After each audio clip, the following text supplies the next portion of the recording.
really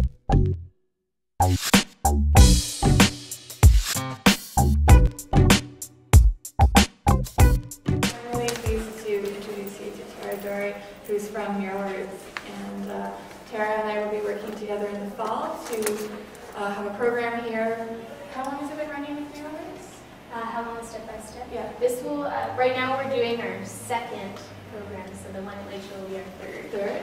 So it's a 9-week mural training program. It's completely free, it's intergenerational, and it's going to be here in the fall. September 21st is the start date for that. So we'll be putting out material, and we're also going to be having a show here in the Altspace Gallery of old mural projects from the training series. So that's going to be in August. So this is a nice little preview. I'm really pleased to have Tara here, and I'm going to bring her up so she can tell you about working with Mural Arts, how she got involved, and what the future of murals and communities are. So, Tara, Thank you. All right, so the title, the somewhat cheesy title that I came up with is Off the Wall. So the hidden assets of mural making. So I want to talk about all the stuff, or most of the things that I've encountered that go behind a mural, past just what you see visually, what goes beyond in the process and the planning and the engagement of communities. So I want to focus on a project which was actually the first project that I did with this organization called Mural Roots. And it was titled Echoes, and it was part of a project that we call the Bridging Project. Lawrence and Galloway, which is on the east side. Mural Roots is based in the east, but we do projects, like Bevan was saying, collaborating with Lakeshore Arts. We do projects all over the city. This area, I don't know if you recognize the name, but there is a really notorious gang called the Galloway Boys in Toronto. So this was an area that our partner Scarborough Arts collaborated with us on to focus, because it is an area that there have been issues in safety of gangs. So yeah, we can go to the next slide. So who am I, and how did I end up here being the program coordinator and painting murals? I have always enjoyed doing art, not just visual art, but as you can see, dressing up, entertaining people. There's some abstract art on my fridge in the background there, so you can tell. As a kid, I always enjoyed art. Art making made me happy, and I realized that it made other people happy and it entertained people. So from a very young age, I know most kids are like this, I just loved art. To fast forward, I ended up going to York University to do my BFA. But what I found there was that obviously when you get into art school, everything's individual, and I felt really isolated from my peers. The projects were all individual. I kind of lost a little bit of my passion at that point. I did a program that's offered through York called the Community Arts Practice Certificate. So I became really interested in how to involve communities in projects. So maybe we can go around and I'd like to hear what your experiences are with community arts or mural arts. I know that you have a little bit of a background, so I'd like to just kind of know what everyone has a background in with this, maybe to gear the talk towards that. So do you want to start? Okay, sure. I work with a cultural planning group and do a lot more work locally. I used to come up internationally, and mostly with museums and heritage sites. And I find that quite often when a community wants to start looking into the potentials of heritage interpretation or the arts, murals start popping up in mural programs, and I'm always kind of curious about that. But also there's, I think, a desire for a less structured experience of heritage. And so it's not necessarily in a building. It sometimes gets in walls outside other buildings. But I'm just curious to see how this all fits in. Hi. Did you want to explain a bit, or? I really have nothing to say. I'm just here to listen because I've never done a mural. Okay. I've painted on my own and stuff, but it's something I'm interested in. So. Yeah, so you have very little background. Yes, in mural making for sure. No but some experience at all. painting background. But yes, definitely painting. Right. and I am not an artist in any way, but my church is at Islington and Burnhamthorpe, and Islington Village is full of murals, and I took the girls when they were little for an afternoon to look at them, and every community we go to, you know, you wander up and down the main street, and often there's a beautiful mural, so same thing, I'm just interested.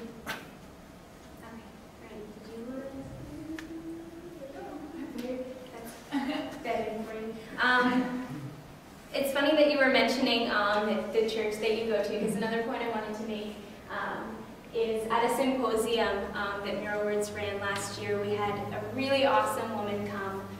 She created the largest, the most expensively funded public art piece in the United States. So she was a very big deal to the people there. Her name's Meg Saligman. And something that really stuck out on her talk that she did with us, she said, if there's one thing the world needs, it's people working together with their hands.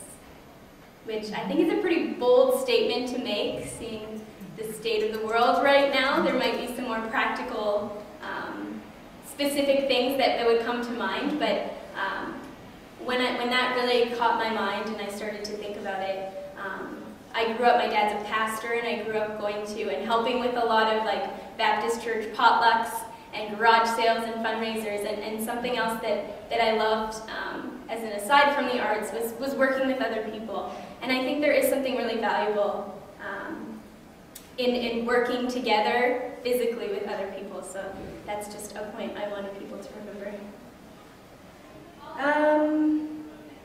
What else? So yes, how did I end up with Mural Roots?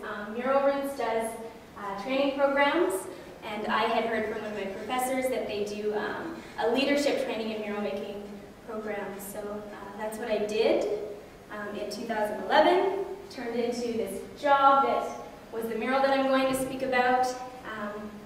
And then after a few more murals with them, they asked me to come on as the program coordinator. So I get to do some of the painting and also the admin and behind the scenes stuff. So we can go to the next slide. So who are we? Who is Mural Roots?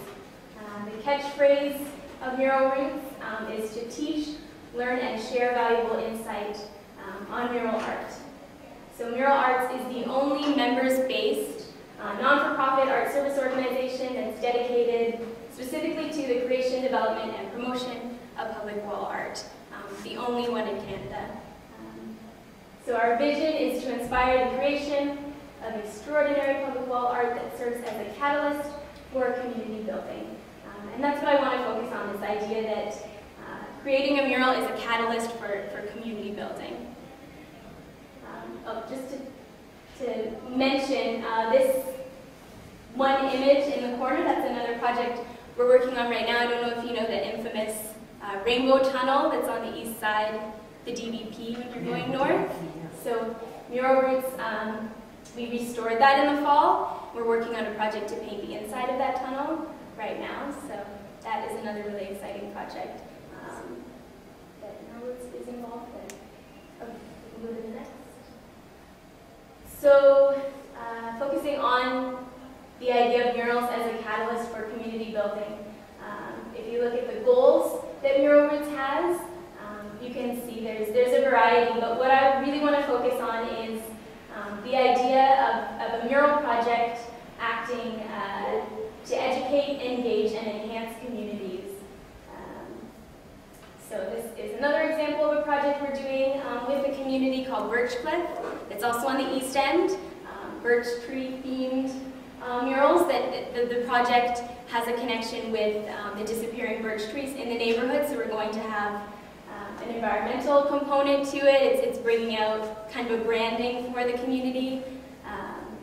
So that was something I worked on last summer, and just a really neat project. So we can go to the next. So I'm going to focus on education. This is a big part of what Mural Roots is passionate about. Like I said, I did the program called Leadership Training in Mural-Making. Mural Roots strategizes and has a full continuum of education programs. So like Bevan was saying, we have Step, which is going to be happening out here in the fall. So that's the Intro to Mural Arts, so it's basic, anyone can join. It's a really fun course because I love the variety of people we get, because we put no age limit on it. It's 14 plus, but the program that I'm doing right now, it's in a community center near where the Rainbow Tunnel is, because we're focusing on that area. We have people from ages 14 to someone in their 50s, so it's a really great space to teach, learn, and share. So that idea that like we're not just teaching, we're bringing from the community what they can, we're taking what they can contribute as well. These are just photos from the second level of that education continuum, which is leadership training. So that program is for youth or emerging artists 16 to 29. So here's some photos of the graduating class of my year, 3 of which, including myself, we worked on this project Echoes. So I wanted to highlight the idea of mentorship and taking the young artists and giving them an opportunity to be leaders in your community project, because you can't just isolate the experienced artists, because eventually, you know, they're not going to be able to do it forever. So yeah, that's my class. So the next slide.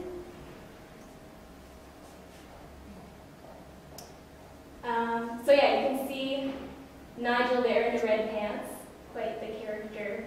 He did the program with us, and him, Emily, and I, we all had a really great opportunity to work under a lead artist that Mural Roots has. His specific job is to do mentorship with youth and emerging artists. So we worked under him, and we worked by doing. So we were leading a group of youth who were funded by various summer employment grants. So it was an interesting learning project on our end, because if you take people who are learning, I think that those values are just shared that much more. What else did I want to say about that? Bringing that down even further, that kind of mentorship. After most of the summer, us as the 3 leaders, we worked with the youth. We had volunteers come in, and then we got to see the youth that were employed, that we were leading. They kind of took on a leadership role and helped the volunteers with what they had learned already in the summer. So that idea that you can keep the cycle going of this idea of educating people and having a really positive experience with that. So next slide.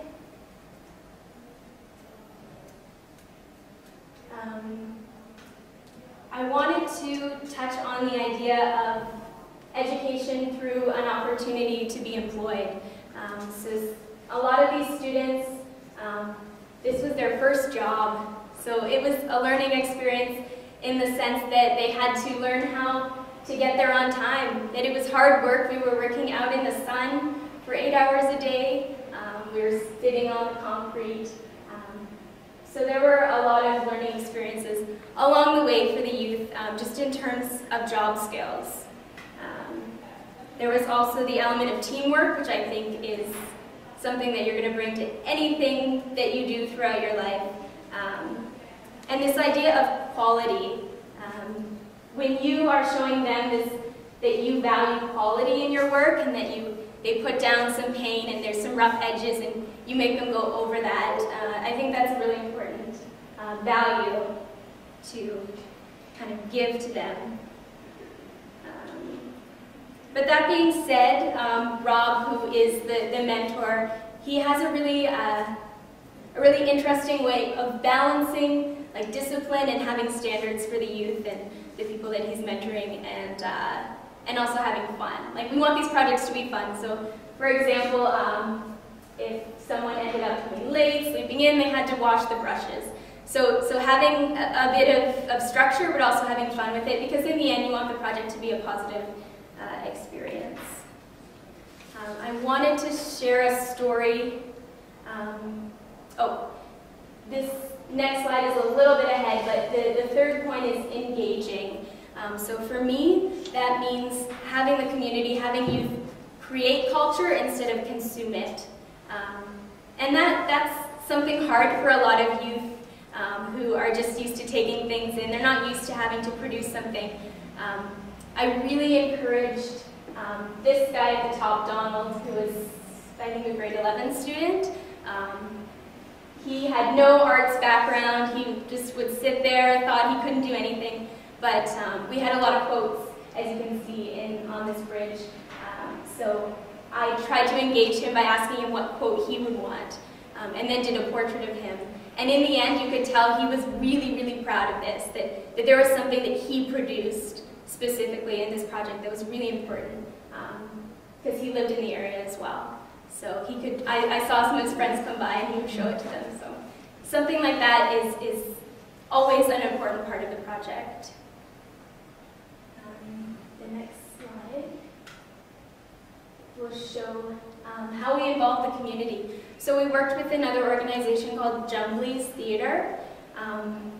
They did these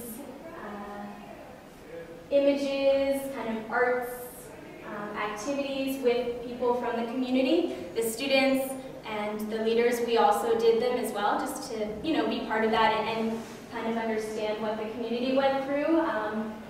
So we got different words, images from the community through this project, and through that we took those words. They made their own poems through that, and we used those on the wall. So engaging the community and making them feel like they really are a part, and what they want to be a part of the mural ends up going in there. So there were a bunch of poems, words that were stenciled on there, and images that came directly from that community, which I think was really important.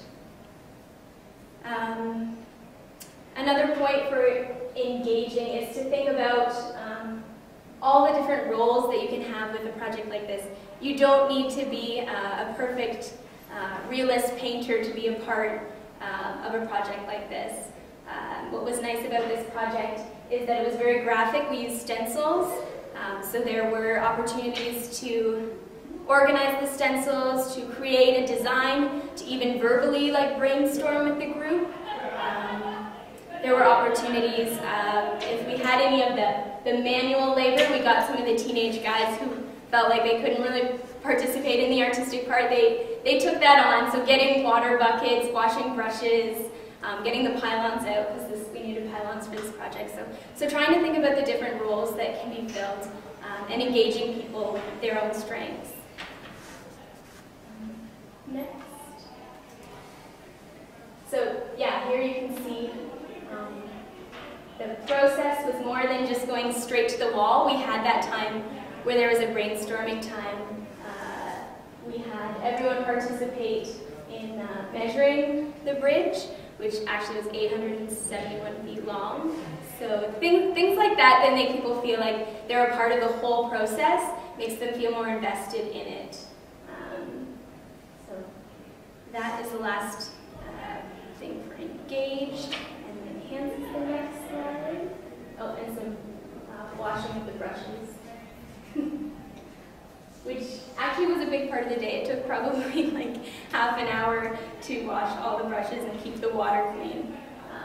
So things like that, you don't really think about it, but they're important ways to involve people who don't feel as comfortable doing the art making. The last point is to enhance, which, I mean, at the basic level, that's what murals do. They beautify a community. This bridge, obviously, there were some really sad memories with this bridge. There were a few suicides off of this bridge, actually. And a lot of people in the apartment buildings nearby walk this area, and I think just having some bright images, some positive words, I mean, as we were working, they were walking by and always letting us know how important it was for them to have the bridge be turned into a positive symbol. So that's just the first point we enhance. So the next slide. Just another example of poetry. I don't know if I can read all of this, but some of these poems were very personal. I think that personal touch really added to the project. Sometimes murals can have really vague words or ideas like peace, happiness, justice, but I think having these personal poems really helped. This one says, I remember my grandma holding my hand through under blue skies as I board the streetcar to go to a gallery to meet a friend. So just some positive memories and poetry in there, I think really added to the project as well. Someone who works with Mural Roots, who's on the board and does other mural projects, he does the Bell Box mural projects. I've heard him say that putting up a mural is like decorating your living room, except you're decorating the community. So when you go in someone's house and you see that they've decorated, you can tell that they really care, they want to make it a home. So something like this is going to show that there's some care in the space, in the community, and it sends a message. The next slide. This is not the bridging project, but it's probably one of the most clear examples in photos that I have for improving the look of the community and helping out businesses in terms of graffiti, which is something that a lot of murals are funded specifically for. So this is with that Birch Cliff community project, the birch trees. This flower shop owner obviously really cared for his space, but he had a lot of issues with that blank wall getting tagged, and it was costing him money to constantly go over it. So we had some youth last summer putting in the main colors. That's another way to use youth who don't have as much experience. If you have the design and they can put in those plain colors, then you can have your more advanced artists come in and you can see the final product. And there has been no tagging. I was just going to say, no tagging since. That's great. Yeah, I mean, in general, there's rules, like unwritten rules for graffiti artists. They generally won't tag over murals, or they won't tag over another graffiti art piece if they can tell a lot of work has been put into it. I mean, there are a few cases where that happens, but in general, you're not going to experience that. Next one. My last point for enhancing the community, making it a safer space. So we collaborated with Scarborough Arts, a bunch of other organizations, and the community center that was nearby to put on a celebration event at the end, which included dance, drumming, painting, ball jam kind of stuff, graffiti artists under the bridge. So being a part of something that's larger than just your project, that's really the community coming together saying, we want to take ownership of this area and we want it to be a safe, family-friendly area, is another way that you can just make sure that your mural has an impact in its community and can involve itself in something larger.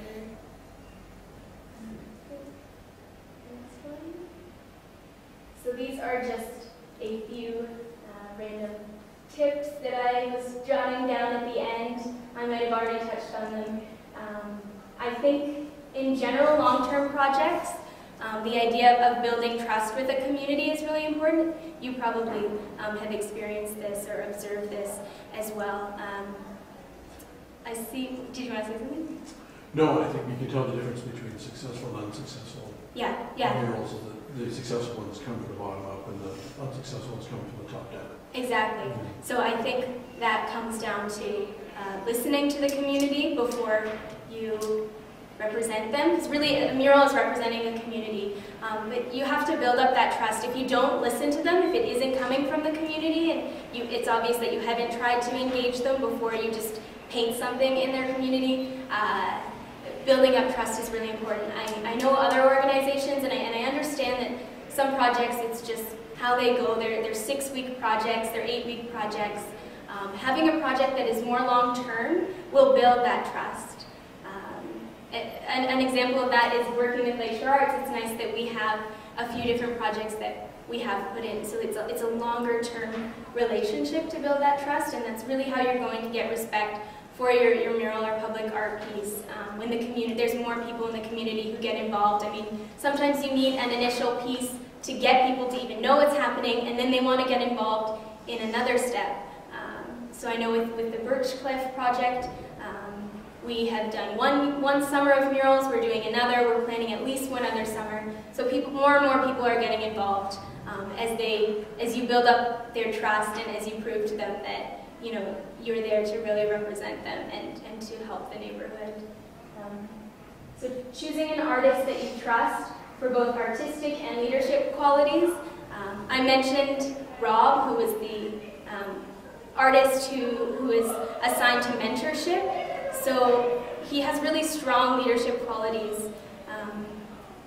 You need an artist who really understands and actually has a passion for the full process. It's hard to work with artists. I'm an artist myself, and I know that artists have egos, and they have their own way of doing things, right? But if you find someone who has the ability to really understand the full project, that it's not just about them, to understand their role as a mentor or a leader, understand that they need to communicate with the community as well, is extremely important. It can make or break your project. So that's just something to think of if you are in a position to help choose an artist. Engaging local youth, like we did through the employment programs or others. I can't stress how much this was important. I was saying education and learning is important for them. Even if they don't go on, most of them aren't going to go on to paint murals or to paint at all. But the skills that they learn, they're transferable, right? And if they are local, there's a sense of them protecting the mural, of them being able to walk by and tell their friends, like, this is what I was a part of like 3 summers ago or 10 years ago. So that's really important if possible. Involving the community in the design, like we were saying, there's a bunch of different ways you can do that, and you can get creative with that. It's a hard balance to have, because once you open up those doors, I know that we would have people walking by us, like as we were already painting and the design had been already decided, they would get a little critical and want more color, and so it's hard sometimes to find the balance between letting them know how much input they can have and how much the design needs to be up to the artists, and how much of the politics goes behind the design. But as much as possible, be transparent with what is going on with the community and see different ways that they can be involved. And then the last one was the celebration event, because I think events are really important, celebrations, graduations. It also brings people out to discuss it together as a group. We had people doing walking tours along this part. I know for the Birch Cliff project, we're doing a Jane's Walk. I don't know if you've heard of Jane walks, which are around the community that either talk about historical, local, environmental history of the location. So that's a way that we're doing sort of a celebration and recognition of the mural project. So I think that is it for the tips. Yeah, that must be So we have time to discuss things now. Thank you, Tara.